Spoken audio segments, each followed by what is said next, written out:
कि इस लेक्चर में हम लोग पढ़ेंगे जनगणना 2011 के सारे आंकड़े, साथ ही साथ जो अपकमिंग सेंसस है जनगणना 2027 तो उसके बारे में भी, और साथ ही साथ जो जनगणना से जुड़े हुए नए तथ्य हैं जिनको विश्व बैंक ने हाल ही में जारी किया है, उन सारी चीज़ों को हम यहाँ पर डिस्कस करेंगे।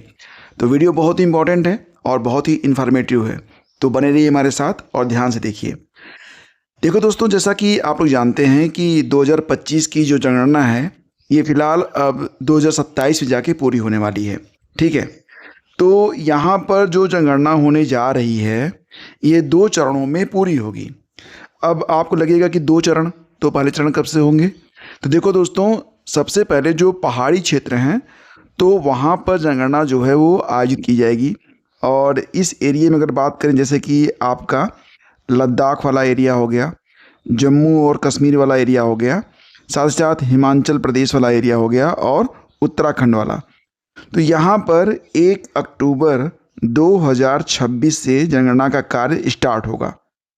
और जो बाकी शेष बचेगा तो शेष भारत में जनगणना जो है यह 1 मार्च 2027 से शुरू की जाएगी। ठीक है, इतनी बातें आपको पता ही हैं। अब रही बात क्रम की, तो देखो दोस्तों, आज़ादी के बाद जो जनगणना पहली बार हुई थी ये कब हुई थी? तो आज़ादी के बाद 1951 में पहली बार जनगणना हुई थी। इसके बाद हर 10 साल पर जनगणना सेंसस करवाया जाता है, लेकिन 2021 में यह नहीं हो पाया ड्यू टू कोविड। आपको पता ही है कोविड काफ़ी बहुत ही प्रलयंकारी बीमारी थी। तो इसके बाद अब ये 2027 में जाके काम पूरा हो पाएगा। तो ध्यान दीजिएगा कि भारत में 10 की जनगणना पहली बार स्टार्ट हुई थी 1881 में। ठीक है, और अब अगर देखा जाए तो 2025 की जो जनगणना है, कभी कभी इसे आप 2027 भी कहेंगे, तो फिलहाल इसका जो क्रम है वो कितना रहेगा? देखो, 2025 की जनगणना जो है ये 16वें क्रम में रहेगी अगर आप गणना करेंगे इसकी शुरुआत से 1881 से, और अगर आप इसकी गणना करेंगे 1951 से तो इसका क्रम रहेगा 8वां। ठीक है, तो बस इतनी चीज़ आपको पता होनी चाहिए, क्योंकि अभी तक जनगणना शुरू नहीं हुई है और इसके आंकड़े आए नहीं हैं। तो बाकी चीज़ें मैं आपको यहाँ पर कंपैरिजन करके बताता रहूँगा। सारी बातें क्लियर हो रही ना? चलो आगे बढ़ते हैं और अब हम लोग देखते हैं जनगणना 2011 के सारे आंकड़े। और एग्ज़ाम कोई भी हो, जो भी तथ्य होंगे यहीं से आएंगे, इससे बाहर कोई भी आंकड़ा पूछा जाने वाला नहीं है, बशर्ते कि आप ध्यान से पूरा वीडियो देख लीजिएगा। PDF भी आपको दी जाएगी जिसकी जानकारी आपको डिस्क्रिप्शन में दी गई है। तो सबसे पहले अब यहाँ पर मैंने आपको जो जानकारी उपलब्ध करवाई है यह सेंसस 2025 के बारे में है। तो इसकी अधिसूचना जो थी यह 16 जून 2025 को जारी की गई थी। समय सीमा है, हालांकि अभी 2027 में पूरा करने की बात चल रही है, लेकिन मार्च में शेष भारत में जनगणना का कार्य स्टार्ट होगा। उसके बाद देखते हैं कि इसके जो फाइनल आंकड़े हैं वो कब तक जारी किए जाते हैं। ठीक है, एक बात ध्यान रखना कि यह भारत की पहली पूरी तरह से डिजिटल जनगणना होगी जिसमें मोबाइल ऐप और ऑनलाइन स्वगणना का विकल्प शामिल रहेगा। और आपको ये भी पता होना चाहिए कि भारत में जो पहली जाति आधारित गणना हुई थी ये 1931 में हुई थी, 1931 में हुई थी।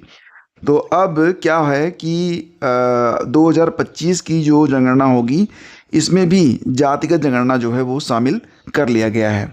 ठीक है ना? और इस जनगणना के लिए कुल 35 लाख से अधिक कर्मचारियों को ट्रेनिंग दी जा रही है।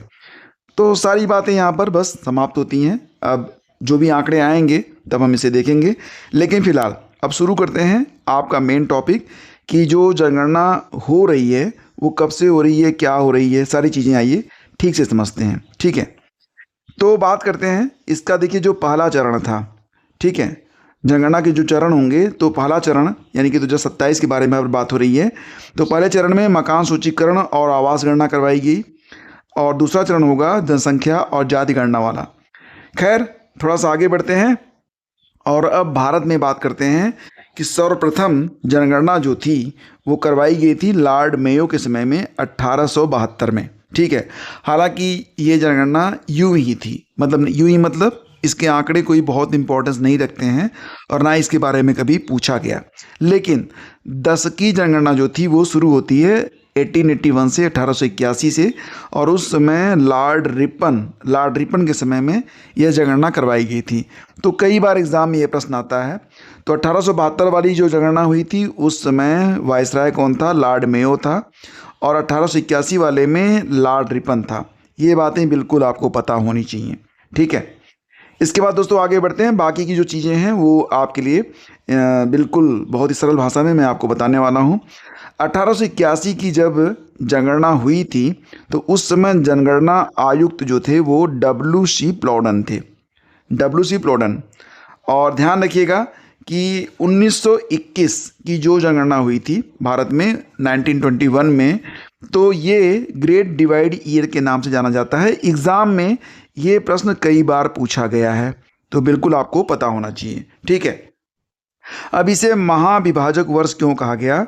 क्योंकि ये एक ऐसा टाइम था 1911 के बाद 1921 में जब जनगणना करवाई गई तो क्या हुआ कि जनसंख्या वृद्धि जो थी वो न्यूनतम रही। ये -0.31% गई थी।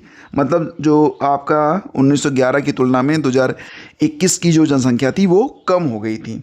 और ऐसा पहली बार हुआ कि जनसंख्या जो थी वो कम हुई।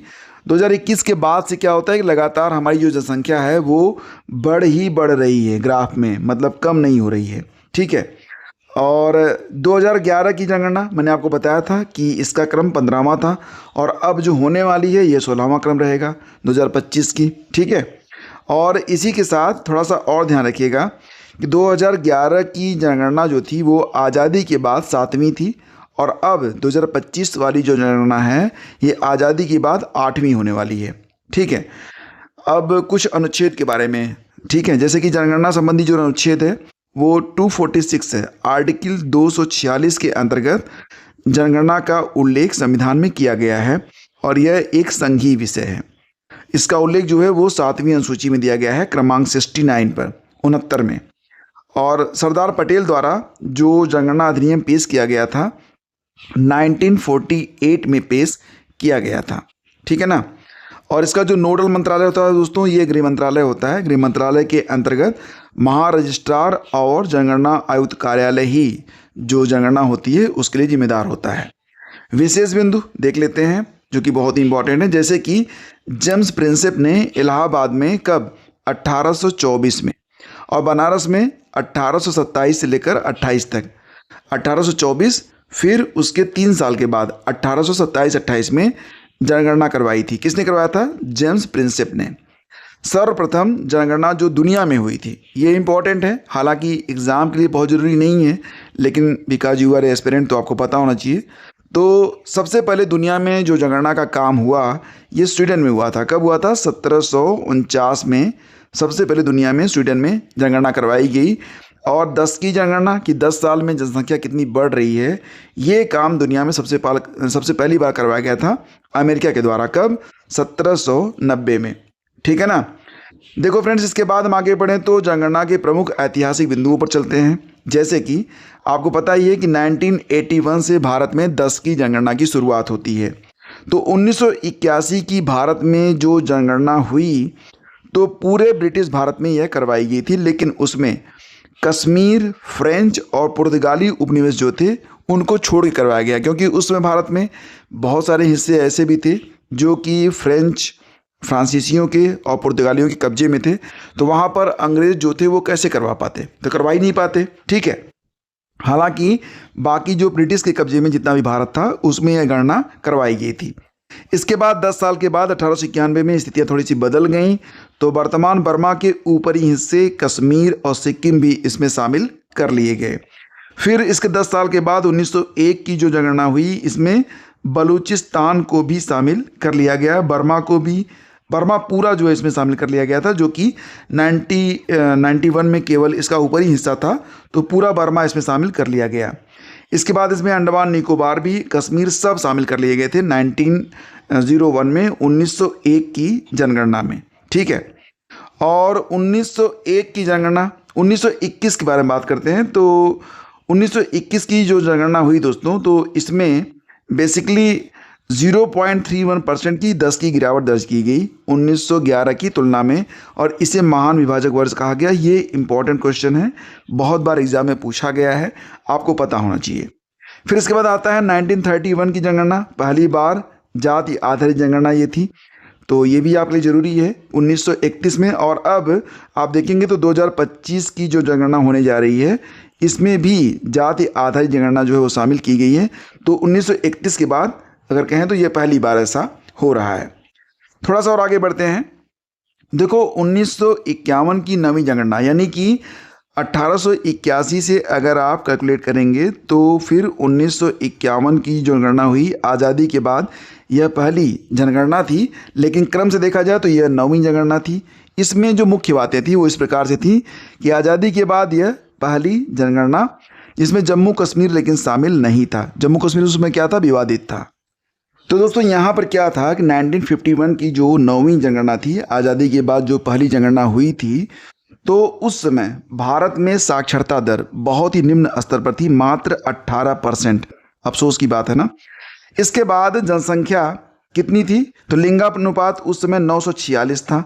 वर्तमान में लिंगानुपात कितना, तो ये वर्तमान में अगर देखेंगे आप 2011 के मुताबिक तो जो लिंगानुपात है वो 943 है, और तब कितना था, 946 था। तो इसमें ज़्यादा अंतर तो आपको देखने को नहीं मिलेगा।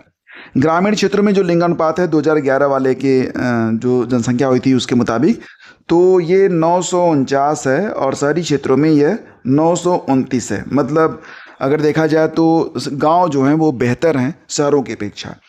जनसंख्या में जो 10 की वृद्धि दर्ज की गई, यानी कि 1941 की तुलना में 1951 में जो 10 की वृद्धि हुई वो काफ़ी ज़्यादा थी, 13.5% थी।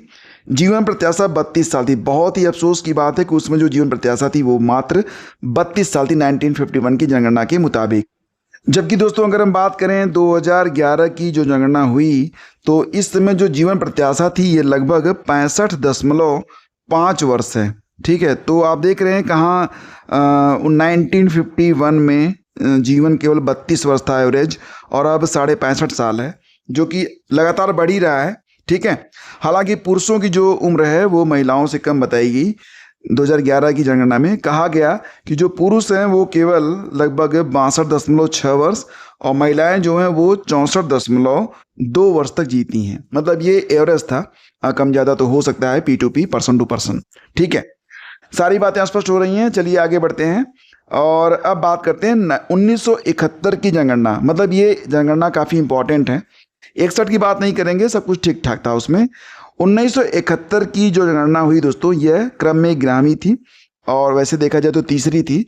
इसी जनगणना के आधार पर आज भी चुनाव होते हैं, और इस दशक यानी कि 1961 से 1971 में सर्वाधिक जनसंख्या वृद्धि जो थी वो दर्ज की गई है। मतलब इस समय 1961 से 1971 की तुलना में जो जनसंख्या बढ़ी है वो 24.80% से बढ़ गई। ये बहुत बड़ा मतलब आंकड़ा है, फिर इतनी गति से जनसंख्या कभी बढ़ी नहीं है।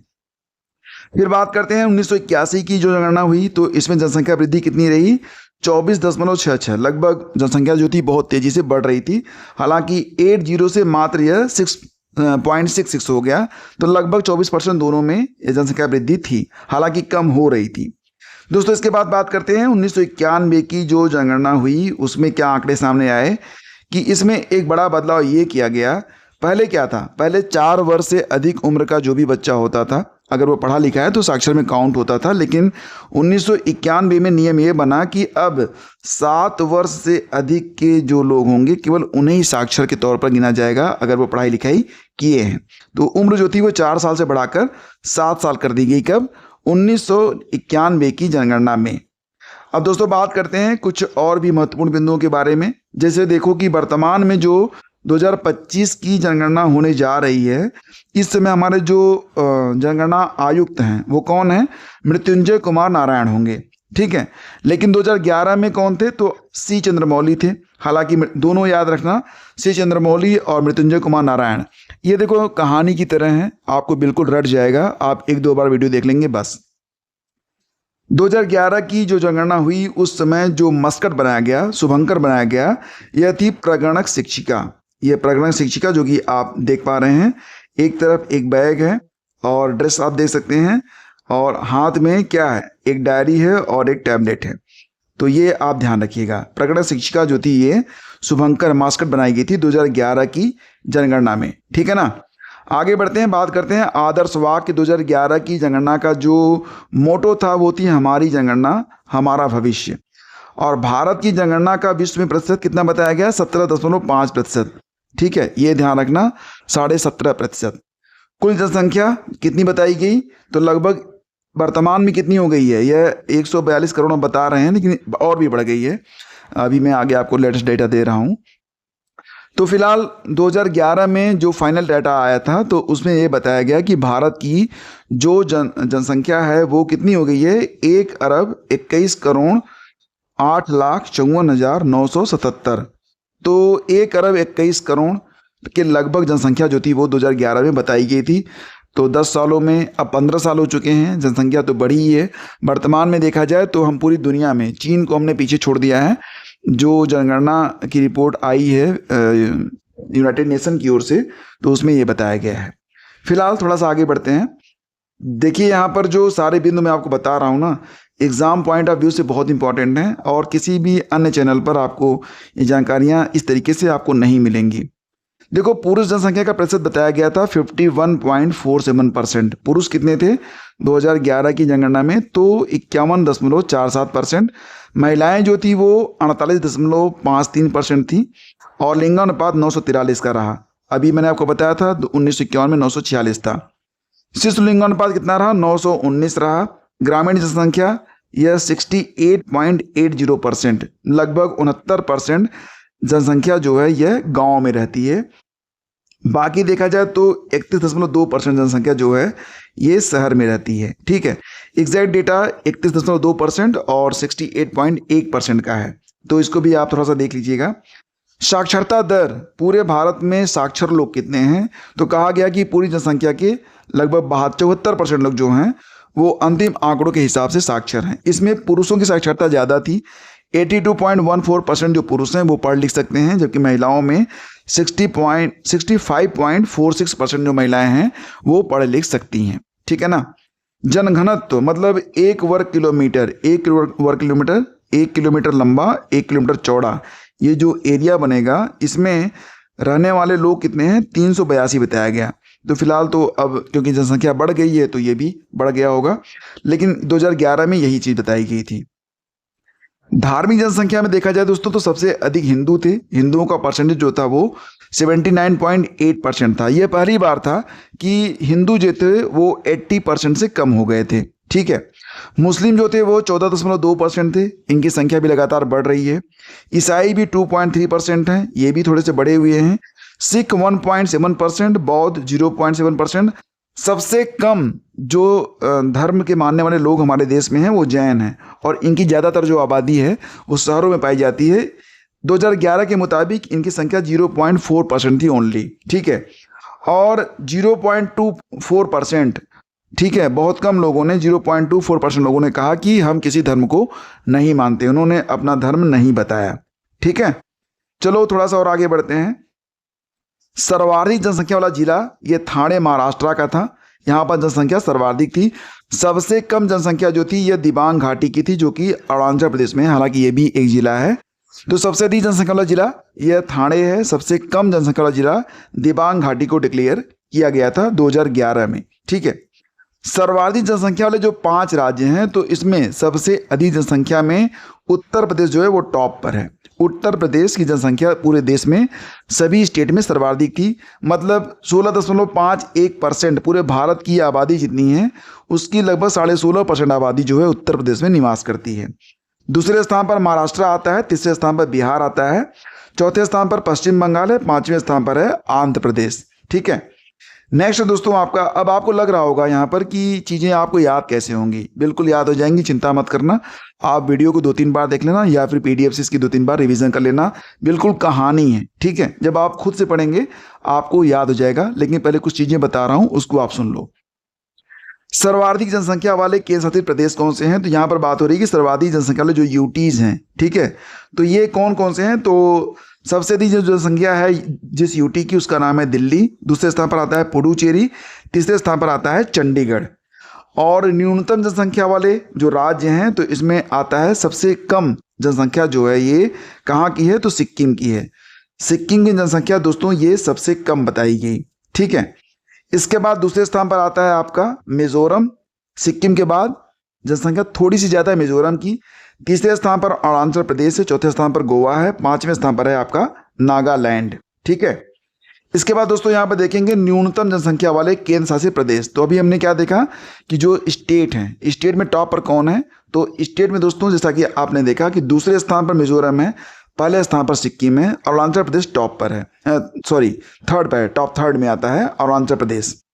इसके बाद दोस्तों न्यूनतम जनसंख्या वाले जो यूटीज हैं केंद्र शासित प्रदेश, उसके बारे में बात करें तो यहाँ पर लक्षद्वीप जो है सबसे कम जनसंख्या जो है लक्षद्वीप की है यूटी में। अंडमान निकोबार दूसरे स्थान पर है, तीसरे स्थान पर दादरा और नगर हवेली दमन दीव हैं, ठीक है। दोस्तों बात करते हैं सर्वाधिक 10 की वृद्धि वाले राज्य कौन से रहे। तो सर्वाधिक 10 की वृद्धि दोस्तों दर्ज की गई, सबसे अधिक 10 की वृद्धि वाला राज्य बना यहाँ पर मेघालय। यहाँ पर जो जनसंख्या थी 2001 की तुलना में 2011 में बढ़ गई 27.9% की दर से। तो मेघालय में जनसंख्या वृद्धि सर्वाधिक रही। दूसरे स्थान पर अरुणाचल प्रदेश रहा, तीसरे स्थान पर बिहार रहा, चौथा स्थान पर मणिपुर, पांचवें स्थान पर रहा जम्मू कश्मीर, ठीक है। सर्वाधिक 10 की वृद्धि वाले केंद्र शासित प्रदेश यूटी के बारे में बात करें तो दादरा नगर हवेली, यहाँ पर जो जनसंख्या थी बहुत तेजी से बढ़ी 55% की दर से। पुडुचेरी में भी 28% की दर से जनसंख्या जो थी वो बढ़ गई, ठीक है। न्यूनतम 10 की वृद्धि वाले जो स्टेट हैं तो इसमें देखा जाए तो नागालैंड, यहाँ पर जो जनसंख्या थी वो 2001 की तुलना में 2011 में जाके कम हो गई, 0.6% से नागालैंड की जनसंख्या जो थी वो कम हो गई। इसके बाद केरल है, फिर लक्षद्वीप है, फिर अंडमान निकोबार है, ठीक है। इसके बाद दोस्तों थोड़ा सा और आगे बढ़े तो सर्वाधिक लिंगानुपात वाला जो जिला है तो इसमें केरल में जो लिंगानुपात है सर्वाधिक बताया गया। इसके बाद पुडुचेरी है, फिर आंध्र प्रदेश है, फिर छत्तीसगढ़ है, ठीक है। न्यूनतम लिंगानुपात वाले जिलों में दोस्तों बात करें तो दमन और दीव और नगर हवेली की जो संख्या है यानी कि लिंगानुपात है, सेक्स रेशियो है, ये सबसे कम है। उसके बाद चंडीगढ़ है, फिर आपका दिल्ली आता है। यूटीज के बारे में यहाँ पर बात हो रही है, ठीक है ना। इसके बाद सर्वाधिक साक्षरता वाले जो यहाँ पर स्टेट हैं उसमें देखा जाए तो केरल जो है टॉप पर है। यहाँ पर जो साक्षरता दर है ये सर्वाधिक है, केरल। इसके बाद लक्षद्वीप आता है, फिर मिजोरम आता है, फिर गोवा आता है, फिर त्रिपुरा आता है, ठीक है। तो सारी बातें बिल्कुल आपको पता होनी चाहिए। हालांकि जो लेटेस्ट डेटा आ रहे हैं, जो करंट में मैं आपको पढ़ा रहा हूँ, जो मॉक टेस्ट में आपको करवा रहा हूँ, उसको भी आप लोग देखते रहिए, जो कि जरूरी है। न्यूनतम साक्षरता वाले जो राज्य हैं दोस्तों, यहाँ पर साक्षरता सबसे कम है।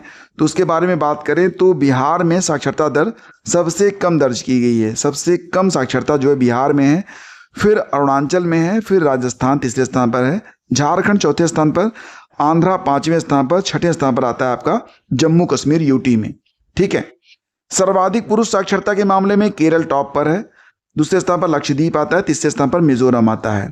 सर्वाधिक यहाँ पर महिला साक्षरता के बारे में बात करें तो केरल टॉप पर है, मिजोरम दूसरे स्थान पर है, लक्षद्वीप तीसरे स्थान पर है। लेकिन अगर हम बात करें न्यूनतम पुरुष साक्षरता के बारे में तो बिहार टॉप पर है, अरुणाचल दूसरे स्थान पर है, आंध्रा जो है ये तीसरे स्थान पर है। महिलाओं के बारे में बात करें तो न्यूनतम महिला साक्षरता वाला जो स्टेट है तो इसमें भी बिहार जो है टॉप पर है। तो पुरुष साक्षरता हो, ऑल ओवर साक्षरता हो, महिला साक्षरता हो, सभी में बिहार जो है न्यूनतम स्तर पर बना हुआ है। इसके बाद आता है राजस्थान, फिर आता है झारखंड, फिर आता है आपका जम्मू कश्मीर। देखो दोस्तों, 2 पॉइंट आप बहुत ध्यान से समझ लो, एग्जाम तक याद रहेगा, भूलना मत। सर्वाधिक साक्षरता वाला जिला जो था यह सरचिप घोषित किया गया था, जो कि मिजोरम में स्थित है। और न्यूनतम साक्षरता वाला जिला जो था यह अलीराजपुर घोषित किया गया था, जो कि मध्य प्रदेश में स्थित है। सर्वाधिक साक्षरता वाला जिला मिजोरम का सरचिप, न्यूनतम साक्षरता वाला जिला मध्य प्रदेश का अलीराजपुर। और बात करें सर्वाधिक जनघनत्व के बारे में, ठीक है। तो दोस्तों यहाँ पर अगर हम बात करें जनघनत्व के बारे में तो सबसे अधिक जनघनत्व जो है वो बिहार का है। बिहार का जनघनत्व जो है ये सबसे अधिक है। दूसरे स्थान पर पश्चिम बंगाल है, तीसरे स्थान पर केरल है, चौथे स्थान पर उत्तर प्रदेश है। 2023-24 पीसीएस की परीक्षा में यह प्रश्न पूछा गया था क्रम से बैठाने के लिए। न्यूनतम जनघनत्व के बारे में बात करें तो टॉप पर आता है अरुणाचल प्रदेश, फिर आता है आपका मिजोरम, फिर आता है सिक्किम, फिर आता है नागालैंड। यहाँ पर एक बात का ध्यान रखना कि जनघनत्व के मामले में सबसे कम जनघनत्व जो है वो अरुणाचल का है, लेकिन सबसे कम जनसंख्या जो है वो सिक्किम की है। और यहाँ पर बिल्कुल उल्टा ही चल रहा है, मतलब न्यूनतम जनघनत्व में देखा जाए तो अरुणाचल जो है पहले स्थान पर है, सिक्किम तीसरे स्थान पर है। न्यूनतम जनसंख्या के बारे में देखा जाए तो सिक्किम पहले स्थान पर है, अरुणाचल तीसरे स्थान पर है। तो थोड़ा सा यहाँ पर उलट पुलट हो गया है, ठीक है। चलो कोई बात नहीं, होने दो। सर्वाधिक ग्रामीण जनसंख्या वाला अगर संख्या की दृष्टि से देखा जाए तो सबसे अधिक जो ग्रामीण जनसंख्या दोस्तों यह उत्तर प्रदेश की है, फिर बिहार, क्योंकि उत्तर प्रदेश की जनसंख्या सर्वाधिक थी तो इसी लिहाज से। इसके बाद बिहार है, फिर पश्चिम बंगाल है। लेकिन अगर इसे हम प्रतिशत में बदल दें तो सबसे अधिक जो ग्रामीण जनसंख्या है वो हिमाचल प्रदेश की है, फिर बिहार है और फिर आपका असम है। सर्वाधिक शहरी जनसंख्या में देखा जाए संख्या के लिहाज से तो महाराष्ट्र टॉप पर है, फिर यूपी आता है, फिर तमिलनाडु आता है। और वहीं पर अगर प्रतिशत में देखा जाए तो गोवा मात्र 2 जिलों वाला ये टॉप पर है, फिर मिजोरम है, फिर तमिलनाडु है। तो इस प्रकार से आप इसे याद रखेंगे। अब दोस्तों बात करते हैं 2024 में जो state of world population report जारी की गई थी यूनाइटेड नेशन के द्वारा। इसके बारे में भी मैंने आपको शुरू में बताया था, तो चर्चा करेंगे। हालांकि आपकी 2011 की जो जनगणना थी उसके बारे में सारे तथ्य अब आपके कंप्लीट हो चुके हैं, लेकिन जो ये लेटेस्ट वाला डेटा है इसको भी देख लेते हैं। यहाँ से भी प्रश्न बनते हैं, जैसे कि state of world population report 2024। तो संयुक्त राष्ट्र जनसंख्या कोष द्वारा इसे जारी किया गया, UNFPA के द्वारा इसे जारी किया गया। इस रिपोर्ट का टाइटल था to leave no one behind, count everyone, ये इसकी टाइटल लगाई गई। 2024 की रिपोर्ट के अनुसार 77 वर्षों में भारत की जनसंख्या जो है वो दुगनी होने के अनुमान है, ठीक है। तो भारत की जनसंख्या अभी जो 2024 की रिपोर्ट है उसके मुताबिक कितनी हो गई है, 1.44 अरब। ये सर्वाधिक हो गई दुनिया में। हमने अब जनसंख्या के मामले में चीन को भी पीछे छोड़ दिया है UNFPA के मुताबिक, जो कि 2024 में आई थी, ठीक है। 2011 में तो हम दूसरे स्थान पर थे, लेकिन 2024 में हम पहुंच चुके हैं, अब दुनिया में सर्वश्रेष्ठ हो गए हैं जनसंख्या के मामले में, ठीक है। तो इसके बाद दूसरे स्थान पर चीन आता है। चीन की जो जनसंख्या है अब हमारी कितनी हो गई, 1.44 अरब। चीन जो है वो अभी थोड़ा पीछे है बेचारा, 1.42 अरब, ठीक है। चलो कोई बात नहीं, अब कुछ महत्वपूर्ण बिंदुओं को यहाँ पर देख लेते हैं। इसी के साथ ये जो सेशन है इसको समाप्त करते हैं। जैसे कि दोस्तों जनगणना 2011 के अनुसार भारत में 40 लाख से अधिक जनसंख्या वाले शहर कौन कौन से हैं। तो देखिए मुंबई है, दिल्ली है, बेंगलुरु है, हैदराबाद, अहमदाबाद, चेन्नई, कोलकाता और सूरत। कितने हो गए, 1 2 3 4 5 6 7 8, ये 8 शहर हैं जिनकी जनसंख्या जो है वो 40 लाख से ज़्यादा है। और जनगणना 2011 के अनुसार भारत में 10 लाख से ऊपर की जनसंख्या वाले शहरों की संख्या कितनी है, तो 53 शहर थे जिनकी जनसंख्या जो थी वो कितनी थी, कुल मिला के 10 लाख से ऊपर थी।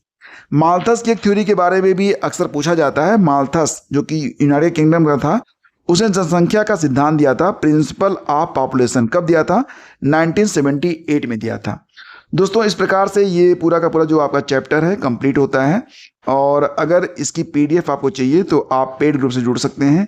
पेड ग्रुप के लिए आप हमें व्हाट्सअप कर दीजिएगा 9452252260 पर। वेबसाइट पर आपको ये सारा मटेरियल पढ़ने के लिए मिल जाएगा बिल्कुल फ्री में। यूट्यूब पर अगर आप ज्वाइन करना चाहते हैं तो आप सर्च करिएगा स्टडी विद ज्ञान प्रकाश। तो दोस्तों मिलते हैं आपसे अगले वीडियो में। वीडियो को लाइक और शेयर आप लोग जरूर कर दीजिएगा। और बाकी जो इन्फॉर्मेशन है वो आपको डिस्क्रिप्शन में दी गई है, डिस्क्रिप्शन को एक बार चेक आप जरूर कर लीजिएगा। ये सेशन आपको कैसा लगा जरूर बताइएगा। तो thank you so much, have a great day, जय हिंद।